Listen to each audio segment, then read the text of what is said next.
We're back with another episode of Hoosier Myths and Legends. I'm Rebecca Wilhelm. I'm Mary Quigley. And I'm Hope Wilhelm. Join us as we dive into the spookier side of the Hoosier State. So what comes to your mind when you think of Indiana? Do you think of corn? Do you think of basketball? Do you think of the Indianapolis 500? Maybe you think of famous celebrities who were born in Indiana, like John Mellencamp or Michael Jackson. But as the saying goes, there is more than corn in Indiana. 92 counties make up the Hoosier State. In this podcast, we are going to discuss some Indiana folklore from each of these counties. If you are into tall tales, ghosts, or spooky legends, then this is a podcast you are not going to want to miss. In today's episode, we're going to talk about two of the most haunted cemeteries in all of Indiana. Being associated with death, cemeteries are often seen as a place of darkness and sadness. If you do any Googling or research, you'll see there are many cemeteries in the Hoosier State that are thought to be haunted. However, there are two who often make the top of the list.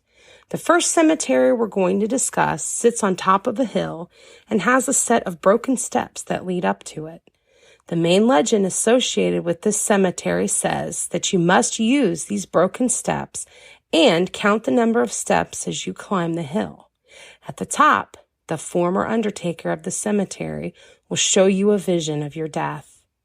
And the second cemetery we're going to discuss involves the ghost of a grieving mother wearing all black who sits on a tree stump guarding the grave of her long dead daughter.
The two cemeteries we are going to discuss today are often confused as being the same cemetery.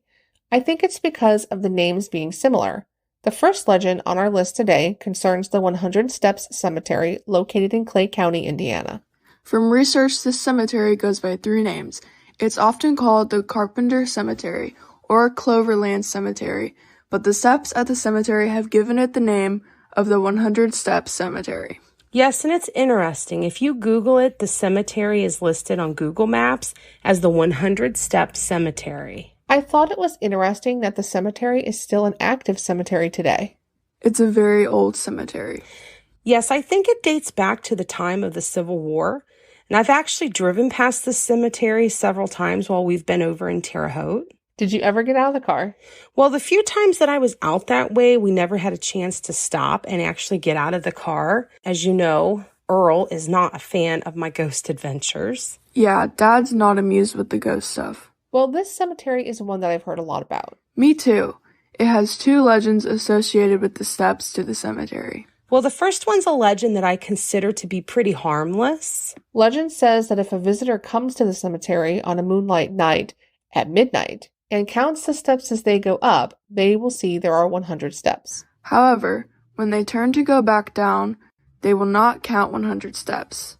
They will get mismatched or uneven number of steps. And it's thought that it's the spirits causing you to miscount or that they take a step away as you go down the steps. A fairly harmless prank or sleight of hand. Exactly. Well, the second legend associated with the cemetery steps is actually not so harmless. It's pretty sinister. No, this one creeps me out. Apparently, some visitors have claimed that once you get to the top of these steps, if you look down, you will see the ghost of the first caretaker of the cemetery. The caretaker will then show you a vision of your death. The visitor must then go back down the steps counting as they go. If they get the exact same number they got when they climbed up, then the vision is wrong. However, if the number is mismatched, then the vision you were shown is right. What if I decide I'm not taking the steps on my way back down? Supposedly, if you do not take the steps and try to go down the hill, an unseen hand will knock you down. People who have experienced this say that they had a red handprint on their back for several days. Well, the hand will knock you down, and also if you decide just to not count the steps on your way back down, it will knock you down. So would you climb the steps? Not at night. I would during the day. I would too. I'd love to go out and see the cemetery and the steps.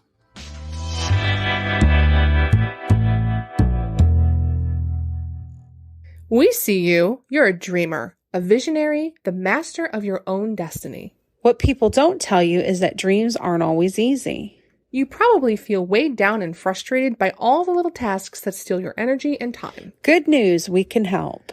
Becky and I have started a new business adventure called Quigley Virtual Services.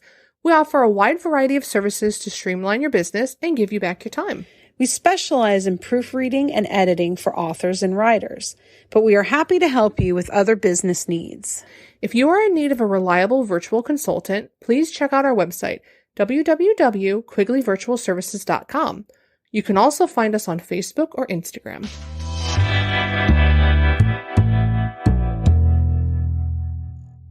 Well, something else that we found while researching the cemetery was that the 100 Steps Cemetery had a body snatching incident back in 1892. According to Wikipedia, body snatching is the secret removal of corpses from burial sites.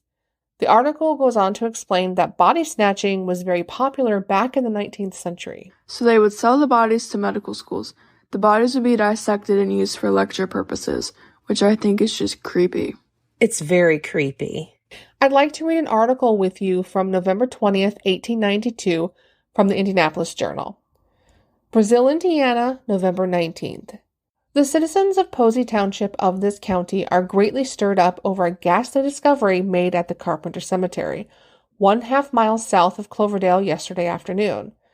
About 2 years ago, George West, a wealthy farmer of that place, buried his daughter, Miss Emma.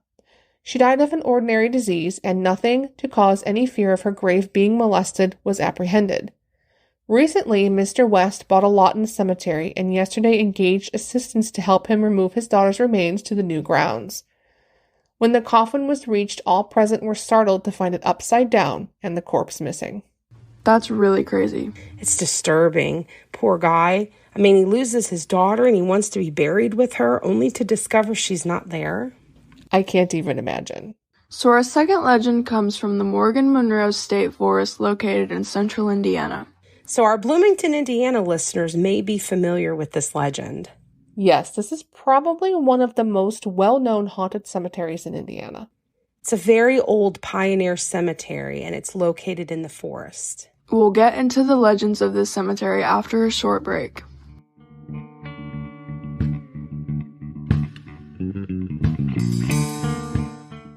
Our podcast is growing, and it's so exciting to see all of our new followers on social media and all of the many downloads of our podcast. Most of our listeners come from iHeartRadio.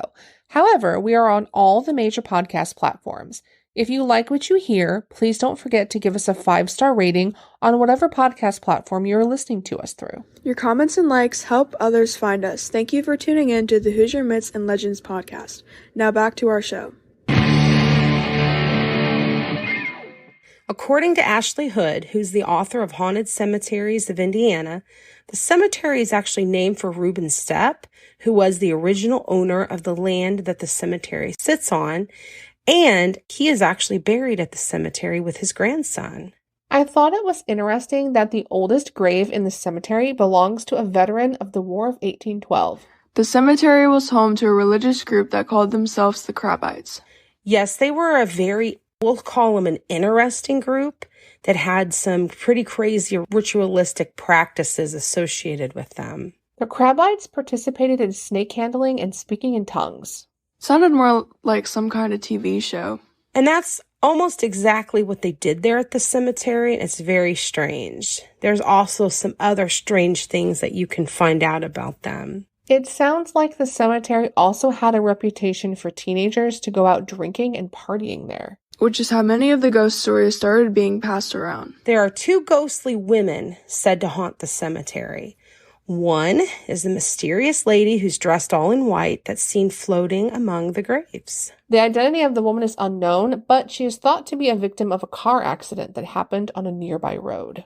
She is seen in all white because she was supposedly on her way to her wedding when the accident occurred. Legend says that if the lady in white touches you, you'll supposedly die soon. The second legend involves a ghost of a woman in all black. People call her Anna. She is always seen guarding a grave, but there are differing stories of why she haunts the cemetery. Some legends you read say that Anna is a widow, and others say she's a grieving mother. Some say she's grieving the loss of a baby, and others say that Anna lost her teenage daughter in an accident on Indiana 37 when the girl was coming home with the date from a school dance. Well, no one seems to know for sure why Anna haunts the cemetery, but she's always seen sitting on a tree stump that looks like a chair and mourning a nearby grave. She's even said to run people out of the cemetery. Yeah, and don't think about sitting in the chair stump, because if you do, you'll die within the year. Nope, I'm out. No sitting on the stump for me. Another legend claims that Anna was a widow whose husband was killed in an accident in the local rock quarry. Well, that doesn't surprise me. That whole area is known for their limestone and their rock, and our house is actually made from rock that came from the quarry there. The Empire State Building is also made out of the Indiana limestone from there. I'm sure the quarry employed many people. That's neat. It really is kind of cool.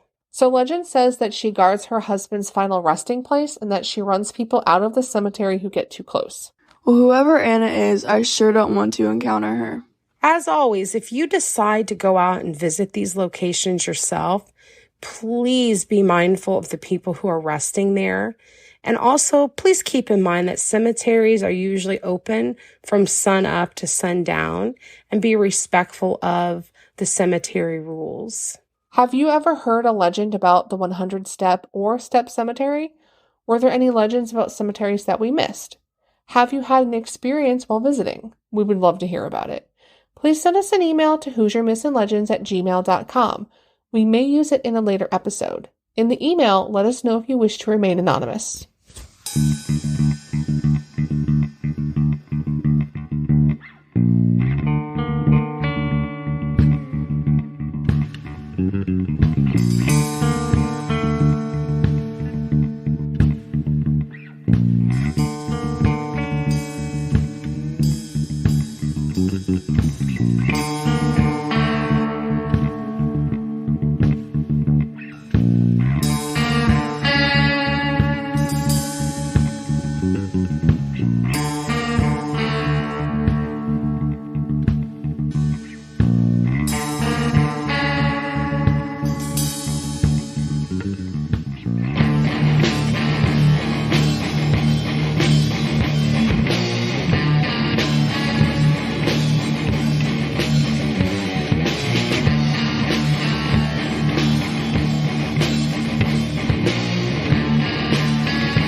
To see our source material, please visit our website, HoosierMythsAndLegends.com.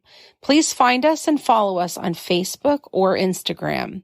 Hoosier Myths and Legends podcast is a Quigley Virtual Services production.